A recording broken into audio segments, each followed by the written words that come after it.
Hello, it's Randi Rhodes. Here's a clip from our show, and go to randyrhodes.com for the whole thing and a podcast. Buy a stinking podcast. Mary had a little man. The fault. We believe that all men are created equal. To the magnificent mosaic that is America. From radio beacon to radio beacon. I have a dream today. Change has come to America. Believe me. Knock, knock. Who's there? It's a figment of your imagination. Randi Rhodes Show. Turn up your mind. Breaking overnight, federal prosecutors have issued a subpoena seeking documents from President Trump's Inaugural Committee. The U.S. Attorney's Office in New York is investigating allegations that the committee misspent some of the tens of millions it raised from donations and that some donors gave money in exchange for access to influence policy in the Trump administration. That subpoena seeks documents regarding donations made by or on behalf of foreign nationals. That's a quote. A spokeswoman says the committee intends to cooperate with that inquiry. Oh, boy. So there is not one part of the Trump name brand stuff, not the foundation, not the inaugural, not the organization, and not the campaign, that isn't under investigation. This investigation is being handled by the feds in New York. This is SDNY. This is the New York feds, not Mueller. And that's where Michael Cohen was. And I'm telling you right now, it's the reason for this is because Michael Cohen, when his office was raided, and Rick Gates, who is cooperating, Michael Cohen was making phone calls, because he was so greedy that he was trying to trade on his closeness to Trump and the Inaugural Committee, and he was telling people, oh, you need to give $1 million if you want access to Trump. And all this stuff was discoverable because Michael Cohen kept, phone calls. Michael Cohen kept documents. Michael Cohen kept emails. All this stuff was discoverable by the Southern District of New York, the feds, and they found some stuff that they want to investigate further. So Rick Gates, if you're wondering, like, who was the Inaugural Committee, it was this guy Tom Barrack, who's not named in the subpoena as best as I can tell. Tom Barrack was in charge of it. Mike Pence was in charge of it. Also, Rick Gates was in charge of it, and Michael Cohen. So two of the four people, Barrack and Pence, are not indicted and haven't pled guilty to crimes. But the two others who were in charge of the Inaugural Committee, Gates and Cohen, are cooperating with Mueller. And I got a funny feeling that Mueller found all this and said, this is not something that we were charged to investigate. However, there are crimes here, and they handed it off to SDNY, to the feds in New York. I mean, wow. Can we just pull up on the screen what prosecutors are looking at here in terms of potential crimes? Conspiracy against the United States, false statements, mail fraud, wire fraud, money laundering, disclosure violations, and even potential contributions by foreign nations. Wow. They have reason to believe one or all of these crimes may have been committed here. What's your read? Well, and they have reason to believe that proof of that crime or documents that support evidence of those crimes exist with the Inaugural Committee. It's one of those things you look at and say, well, if the entire discussion about who would have contributed, who would get their just dessert by being allowed to go to the committee events and the inaugural events in general, who may have been able to go through a loophole or pass on through a straw donor, which is what they're also looking for. Somebody who they say, look, I am not allowed to give campaign contributions. Maybe I'm a foreign national or other reason. I'm going to give them to you. Could you please do me a solid and do it for me? They're looking for all evidence of that. And remember, the Inaugural Committee raised an exorbitant amount of money compared to the relatively modest amount of events they had. So that high amount of money that they had compared to the modest events, where did the money go? Where did it come from? And who was given the ability to appear and rub elbows with the President of the United States?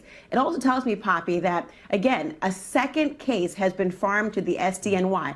Cohen and campaign contributions, Mueller didn't want any part of it. Now you've got this, same thing. This is on autopilot, even if the special counsel probe ends. So who at SDNY is looking into this? It is it's being led by the Public Corruption Unit of the Manhattan U.S. Attorney's Office, and it grew out of Michael Cohen's business dealings, according to people that have seen the document, the subpoena. Now, Michael Cohen pleaded guilty to 8 different charges that were brought by the New York prosecutors. He has been sentenced to 3 years in jail. He is scheduled to do closed-door testimony with the Senate Intelligence Committee and with the House Intelligence Committee. We're hoping that before he goes to jail in March, he could do a public sort of an appearance with the House Oversight Committee, but we don't know. They're still negotiating that because Michael Cohen, heard Donald Trump threatening his father-in-law and heard Donald Trump threatening his wife and daughter, and told Donnie Deutsch, of all people, on MSNBC that he was terrified to testify in public because Donald Trump was, intimidating him as a witness. So that's still being negotiated. Here's what the subpoena doesn't mention, according to people who have seen it. It doesn't mention Tom Barrack Jr. Now, Tom Barrack, also real estate developer, another real estate developer, longtime friend of Donald Trump. He led the Inaugural Committee. Nobody thinks he's under investigation. What the subpoena is asking for is all documents related to the donors and the vendors and any filings with the Federal Election Committee, because that is where the Inaugural would have to disclose its donations. It wants records of any benefits that anybody received in exchange for their pay to play, right? They want to know, did you get tickets to something? Did you get a photo op? Did you go to a reception? Right? The only person that is named in this subpoena relates to communications with a man named Imad Zuberi. Now, he is a private equity guy, a venture capitalist in LA. And it's very, very strange because Mr. Zuberi, he's an American. He was born here in the United States. He's, part Pakistani, part Indian. He was a Democratic bundler, meaning that, you could only give $2,700 as an individual to a campaign. And he worked for Obama in 2008 and 12. And this is before he became a lobbyist or registered as a foreign agent, a foreign consultant, okay, and began lobbying for here in the United States for Sri Lanka, believe it or not, because Sri Lanka had a massive corruption problem. In fact, the guy who stole all this money, like $10 billion as the president of Sri Lanka, is no longer there. Anyway, it's a complicated story, this Zuberi guy, but he's the only person named in this thing. He was a Democratic bundler. He would bundle the individual $2,700 max donations. This is, of course, after Citizens United, all bets were off, but he would bundle individual donors into big, bundles and then make the contribution to the Obama campaign or Organizing for America. And then he also was a bundler for Hillary Clinton. And now all of a sudden he's in this subpoena as somebody who contributed $900,000 to the Trump campaign.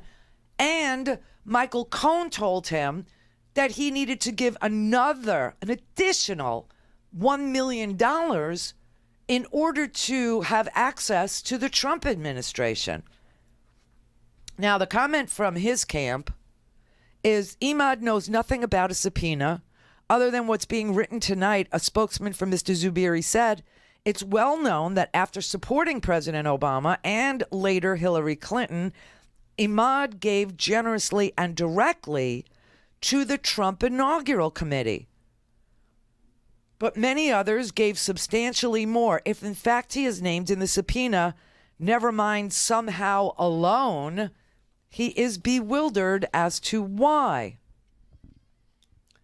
This is a very strange story. But that's the only person that's named in the subpoena. And this guy was he is a very well-connected guy who totally bundles, he's a fundraiser. They call them bundlers. They go out and they get individual contributions and then they, make big donations. Now, when he worked for Obama, he was not a registered lobbyist at all. He was a private equity fund manager and a venture capitalist and an elite political fundraiser. He was a bundler for, I think he gave $1,000 to Barack Obama way back in 2007. He got in early on the Obama campaign, and I think he gave him $1,000. All of a sudden, this guy is bundling money, and he's giving $500,000 or more in the re-election campaign for Barack Obama. Hillary Clinton's campaign, he was listed as a Clinton Hillblazer, bundling $100,000 for her presidential campaign in its first months. And then in 2014, he becomes a lobbyist. And he starts lobbying for the Sri Lankan government, who was under fire for being officially corrupt. And Sri Lanka paid him $4.5 million in 2014 directly, and then another $2 million to a company he co-owns for consulting services that included the job of influencing the U.S. government on our foreign policy regarding Sri Lanka. He did not disclose the $6.5 million he got in 2014 as required under federal law, and the lobbying and public relations firms that were hired through his company to influence us, the U.S. government, on Sri Lanka's behalf, were all subpoenaed by the Department of Justice in 2015. This is, I went and pulled an old article on him because his name was sort of semi-familiar because I had read about him, but I couldn't place him, you know what I mean?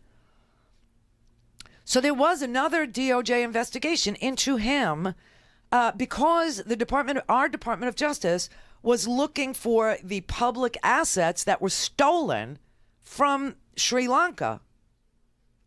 Now, none of the firms were a target of the investigation. They were just looking to find where the money went. And it was a lot of money. A lot of money that was stolen from Sri Lanka. I mean, this just reeks of, like the Prevezon fraud, you know what I mean? Where money is stolen from the government treasury by an individual and it's laundered. I mean, it's very weird. I don't know who he is, but see, this is the problem with money in politics, and this is what you get. And this is, the $1,000 that he gave was pre-Citizens United. Post-Citizens United, it turns into $500,000 of bundling. And then by 2014, this guy is getting in $6.5 million from a foreign government. I mean, and then all of a sudden, he's giving $900,000 to the Trump Inaugural Committee to get access to Trump.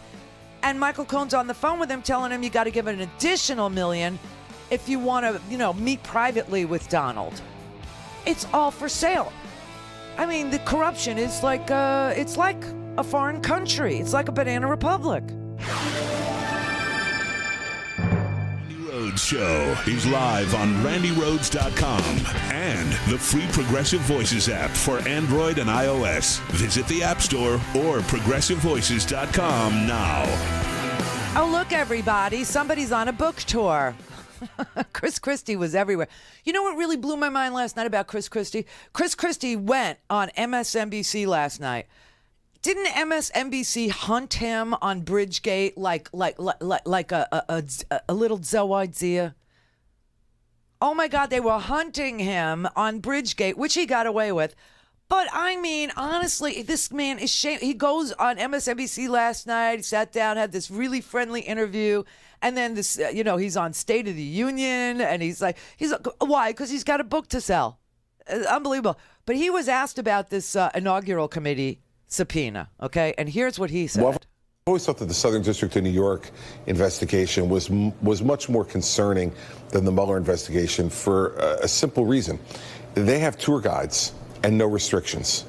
So their tour guides are Michael Cohen, right, who was a longtime lawyer for the president, and Rick Gates, who is particularly important to the subpoena that was issued yesterday because Rick Gates was the executive director of the Inaugural Committee. Oh. And so, unlike Bob Mueller, who has restrictions that were placed upon him by the Deputy Attorney General when he was appointed, that his inquiry is on Russia, interference with the election, and potential Russian collusion. And you saw that Mueller reacted to those restrictions by sending the Michael Cohen matter that he discovered to the Southern District of New York. Southern District of New York has no restrictions. In fact, when I was U.S. attorney, and other U.S. attorneys will tell you, they call them the sovereign district of New York. They think their jurisdiction is everywhere around the world. There will be no restrictions on SDNY. You know, yesterday there were some very specific things in that subpoena. They laid out the specific potential criminal statutes that are implicated. Very specifically, you list them: foreign money, money laundering. They listed conspiracy. They listed false statements. They went through a whole menu of potential statutes that they believe may be implicated, and they basically asked for everything from the Inaugural Committee. When you look at the subpoena, it's everything they have. So I don't think they're someplace now where they're deep into this investigation, but it's obvious to me from some of the specifics in there that they have a tour guide, and my guess would be that tour guide is Rick Gates, because he's cooperating with the government. And you don't just cooperate with Mueller, you cooperate with the Justice Department, and you can get sent anywhere they want if you want to get full cooperation credit. Right. And you remember Michael Cohen didn't get full cooperation credit because he didn't want to talk about previous crimes that he might have been involved in. So that's why Michael Cohen's going to lockup for 3 years. Of course, he'll probably go to Otisville in New York. He'll get kosher meals there. I'm not kidding. Otisville is where every criminal of, the Jewish faith get pretty much requests. Everybody wants to go there because it's kosher. But anyway, that's why he got 3 years in lockup, because he's not fully cooperating. However, Rick Gates, this is really interesting. Rick, it looks like SDNY, it looks like the raids of Cohen's office produced so much stuff. Just so much stuff. And remember, they raided his house, they raided his office, they raided his hotel room. The FBI did, right? And they got recorded conversations between Michael Cohen and this woman named Stephanie Watson Wolkoff. Now, she was a designer for Melania. And then all of a sudden, she became an event planner. And $40 million, they raised $107 million, this inaugural committee did, which is really bizarre. Barack Obama, I think, for his first election, raised $53 million, which is, less than half. And then I think for his re-election, it was somewhere in the neighborhood of 40, 43, something like that, 45 maybe. This Trump inaugural raised $107 million, and they could only account for spending about 60. So $40 million, and you might remember this. This might be like, ticking off some little memory that you have. 40 million of it is unaccounted for and always has been. And like I said, when you saw that inaugural, it was, what do you have? He had Frank Sinatra, My Way on tape. If he dances, with the Justice Department, the way he danced on that, particular dance floor, he's dead. That was like painful to watch. But he danced to My Way, and it was recorded. And who did we have as entertainment? Again, Michael Flatley and without Michael Flatley, we had the Michael Flatley dancers, and Michael Flatley refused to appear.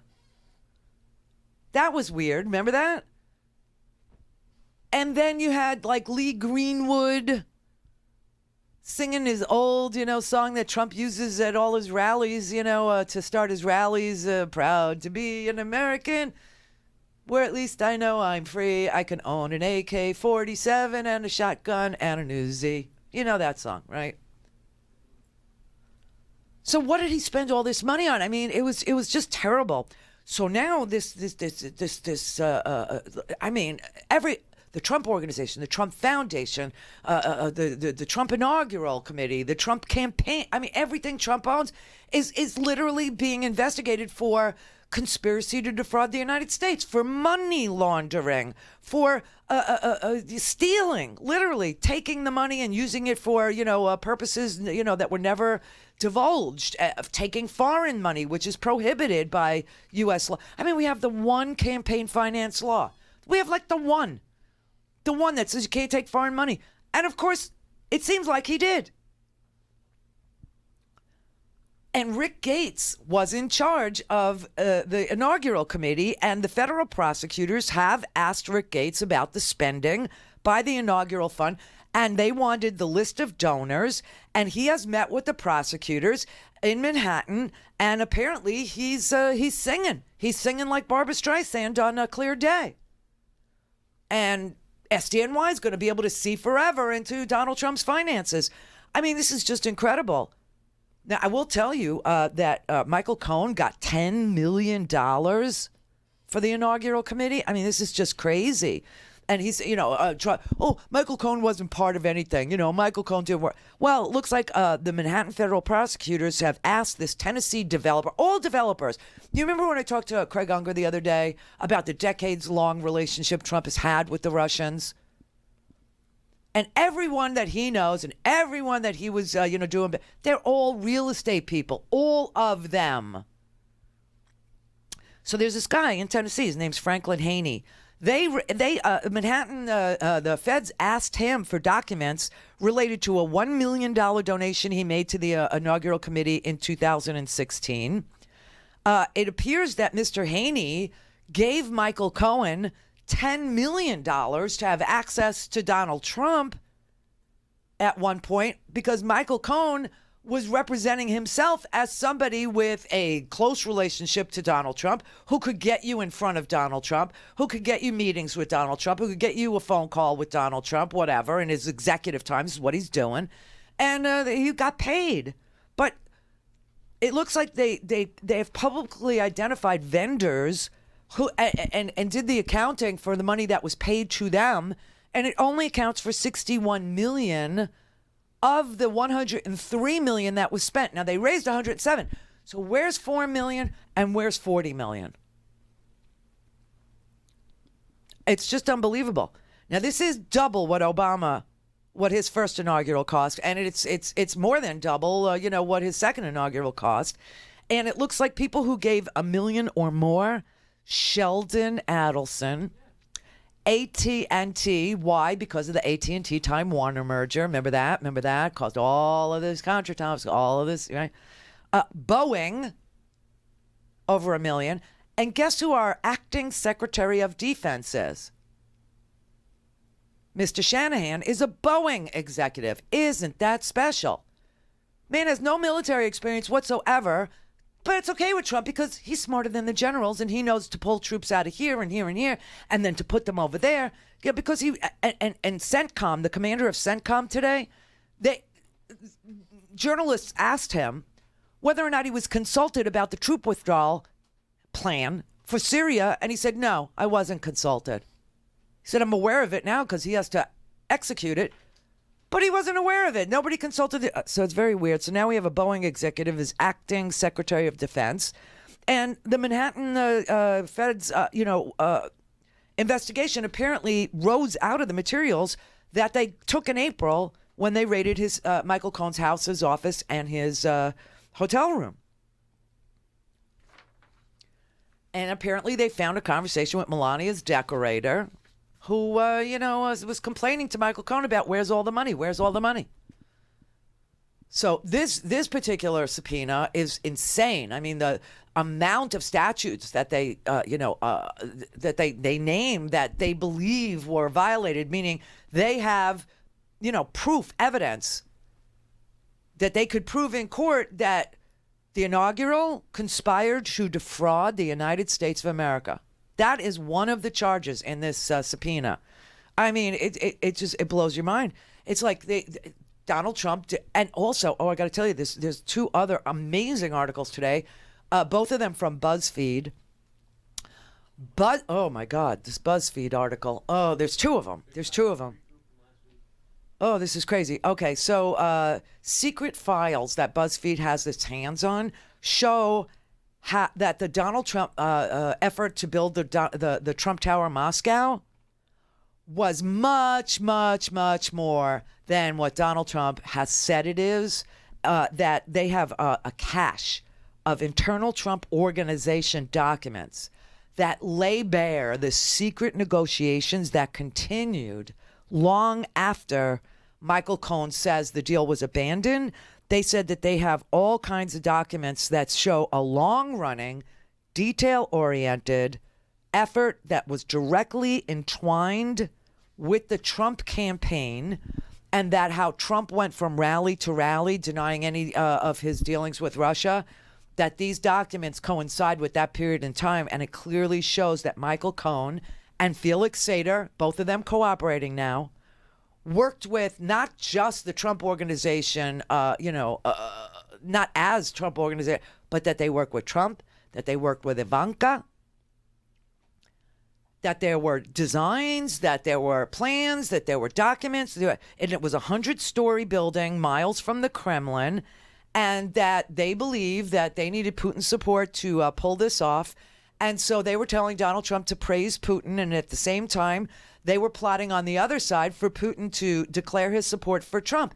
Now, you remember that famous Felix Sater email where Felix Sater writes to Michael Cohen that if Putin says that he's in support of Donald Trump, we own this election. Now, Felix Sater was asked on TV when he did his rounds why he equated Putin's praise for Trump with winning the election, and he's never given a good answer. So I don't know what it is. But anyway, the documents that BuzzFeed says it has is business agreements, architectural renderings, texts, emails, plans for Trump to travel to Russia to meet with Putin,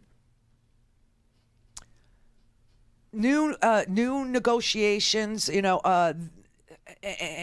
that were ongoing. I mean, and that's not even the big blockbuster one.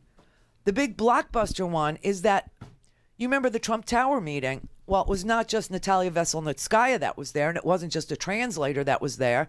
There was a guy named Rinat Akhmetshin that Bill Browder constantly brings up to me whenever I talk to Bill Browder about the Prevezon thing, right? Turns out that Rinat Akhmetshin, he's a lobbyist here in the United States. And a couple of banks, Bank of America and Wells Fargo, has flagged some of his transactions. He got a lot of cash transactions that were made just before the Trump Tower meeting and just after the Trump Tower meeting. And he was at the Trump Tower meeting. And he said he just happened to be there, just like Eric Prince said, he happened to run into Russians in the Seychelles Islands.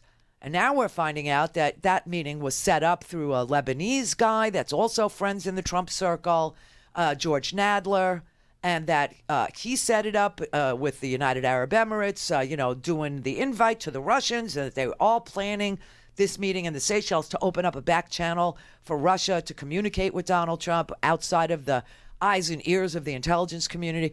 I mean, they're all connected. These are all old friends. That's the sick part. They're all old friends. Now, Rinat Akhmetshin was a Soviet military officer, and now he's free to lobby here in Washington, D.C. And they're saying he deposited these large, round number amounts of cash in the months before the Trump Tower meeting and just following the meeting, where Natalia Veselnitskaya was there promising dirt on Hillary Clinton. And he was there, and one of the payments he got was from this guy that you might remember we talked to Bill Browder about, this guy named Dennis Katsev. Dennis Katsev is the owner of that company, Prevezon. Now, you know what happened at Prevezon. Prevezon was a company that as soon as Bill Browder paid his taxes, because Bill Browder understood he was under threat in Moscow. He understood.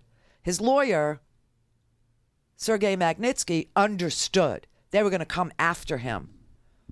So they started selling off all their holdings, everything they owned. They sold it and they made $1 billion profit in the sell-off. And so they were hit with capital gains taxes in Russia. And Bill Browder paid them. He paid $230 million. And as soon as that money went to the Russian treasury, that money was turned around by Putin and given to Dennis Katsev at Prevezon. Because Dennis Katsev started filing tax documents saying that he is owed a refund on this, on this payment that Hermitage Capital had paid on their capital gains. So Prevezon literally was given the $230 million in tax payments that Bill Browder received.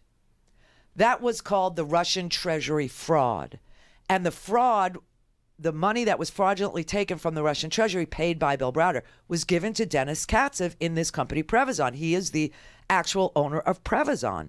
Well, Natalia Vesel, you had Southern District of New York, Pre-Pahara, you had a big investigation into this money being laundered and being put into Manhattan real estate. Katsev had to launder the ill-gotten goods that was given to him by Putin, from the Treasury, and he decided to do it through New York, Manhattan, specifically luxury real estate. They got caught. And a legal case, federal case ensued. Preet Bharara was the lead federal prosecutor at SDNY. And then all of a sudden, Preet Bharara is fired, and a settlement happens.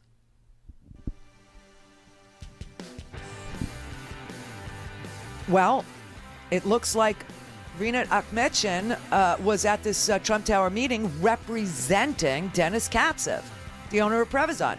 Natalia Veselnitskaya was at this meeting representing Prevezon. She was the attorney here in the United States who was representing Prevezon.